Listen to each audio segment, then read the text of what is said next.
Well, Laura, thank you very much for joining me on this fairly stunning Cannes rooftop for this year's edition of Cannes. Lovely to see you as always. First off, what shifts are you seeing in Cannes? What are the big trends you're going to see this year? This is obviously a huge area for people coming together. What's on your mind? The big shift this year at Cannes I see is a conversation around advertising needs to be reinvented, full funnel, and bringing media and creative back together.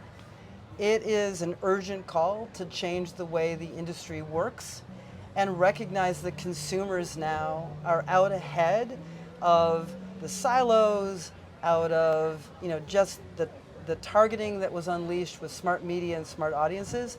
They want to be engaged again. And we know from research that messaging and creative, the power of a big idea, is what drives performance. And so those are the big themes I see. And maybe to put it in a way that resonates across our entire industry, we need to get back to having brand advertising perform and having the performance ads tell stories. And if we can do that, I think consumers will lean in, brands will find who they need to reach, and people will learn about the brands that they need to make their lives better. Yeah, definitely. And this ties in really nicely with what you talk about when you talk about creative intelligence and how that really unlocks the performance of creativity. Tell me a little bit more about that. So again, I think over the course of the last 15 years, we've seen the era of smart media. We've seen the area or the rise of smart audiences and targeting. And now what we're seeing is smart creative or intelligent creative. Intelligent creative is always on, it's always learning, and it is personal and memorable. The way you build and you design and you create intelligent creative is different than the storyboards of 20 years ago, or even the digital focused ads of display of the last few years. Intelligent creative needs to be personalized from the start. It needs to learn from the algorithms and the APIs that drive the media planning and buying forward. And it needs to be agile in that as you see consumers leaning in, what they like in terms of the ad, the personalization, the scheme of the ads, then you just let that smarter creative build in an automated, in an AI-powered way. And that's the key.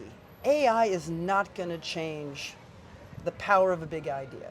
AI is not going to change a relevant creative message or product that is filling a need or an unmet need of a person.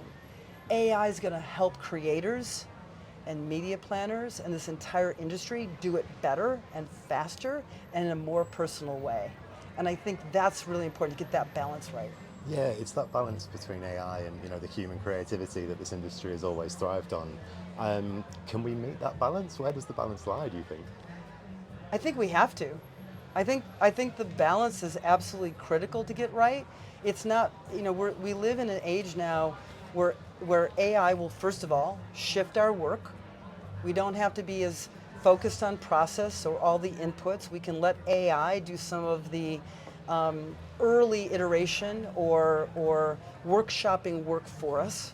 We can let AI move very quickly through audience segmentation and targeting, and then layer on what we know is important to optimize against by a brand or a particular campaign.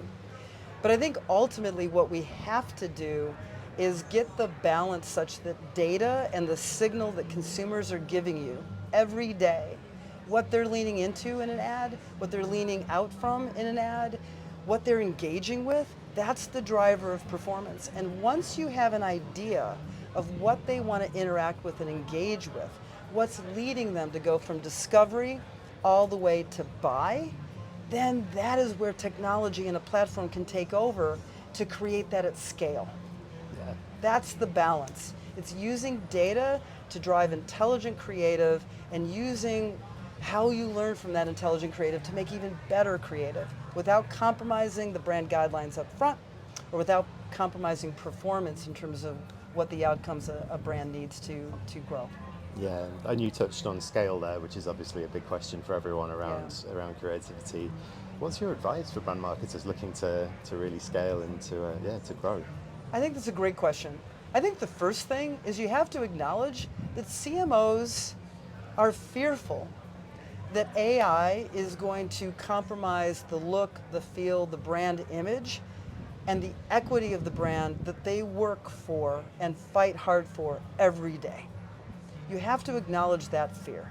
That how do you get to personalization and scale without compromising all the things that are near and dear to a brand and the consumers that use them every day? That's where the balance comes in. So that's what we talked about in the previous question. So let's acknowledge the fear. But then let's also look at actual consumer behavior. And we can read that in real time. We can read the signal. We can read the data. We know what people want to engage in. And if you can start by protecting the brand principles, the guidelines, the look and feel, and build that in organically from the start, you can then have the tech platform like what we do at Smartly, the algorithms, and the always-on learning make all of that better. You can have beautifully effective advertising. You can, but you have to respect the guidelines and the look and feel up front. And then you have to have finely tuned algorithms that are always learning and always on, and then get better as the media runs and the creative is out there and you can see what people are actually spending time with. Yeah, I want to hear a little bit about Smartly and your advanced platform that was launched. Tell me about how that's going to work and how this ties into everything that we've discussed so far. So last year was our inaugural Advance. We started Advance to convene a conversation around storytelling, technology, and creativity. It was a big success last year because it was a conversation around how to move advertising forward. What do we need together as an industry to get behind in order to make advertising more valuable for people and more valuable for brands?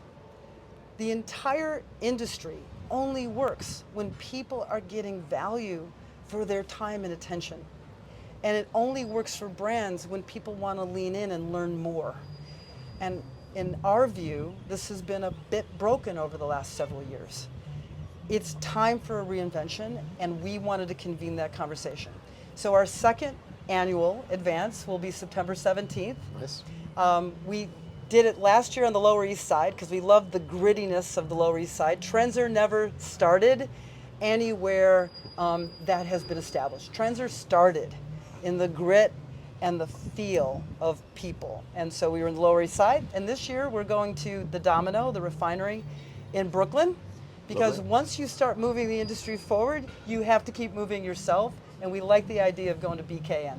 Excellent. Yeah. Well, hopefully you'll bring it to London one day. I'd love to. I'd love to attend one in my hometown. I love that idea. Let's do it. Excellent. One more before we go. You are obviously, you're CEO at Smartly. You are in a leadership position, and it's an interesting time to be in that position, I think. What kind of advice do you have for how to be a strong leader in this fairly fragmented, it's not difficult, but very interesting time in the industry? It's a transformative time. Yeah. I mean, what we are seeing now is economic instability combined with technology disruption. Those two forces coming together can either drive the industry forward, and there is opportunity in that, or it can overwhelm you. I think the first job of any leader is to point to what you see over the next 2 to 3 years, with clarity, define it, and with focus and energy, excite your clients, excite your team, excite your stakeholders around it. And that is all I have tried to do. I am very lucky. I started my career at a time when media was changing at an accelerated rate with great opportunity inside fragmentation, where smart media planning and smart media buying was called for. I was the CEO of Starcom, which is now Publicis Media, at the time of digital transformation and the mobile era. And we managed to thrive through that. And now we're at the AI era. And so to be able to leap across these 4 big transformational times over the last 20 years is a privilege, and I am grateful for it. But ultimately, the job of any leader of any company or a team is point to where you're going to with conviction, establish why it matters and why it's worth going there, and get your team excited about it, energized by it. People don't know what is possible until they're doing it. So get it done. That's what we do. Amazing. Laura, always a genuine pleasure. Thank you so much for your time. Really appreciate it. And yeah, enjoy your can, and thank you very much again. Thank you. Thanks for having me. You're very welcome. Thanks.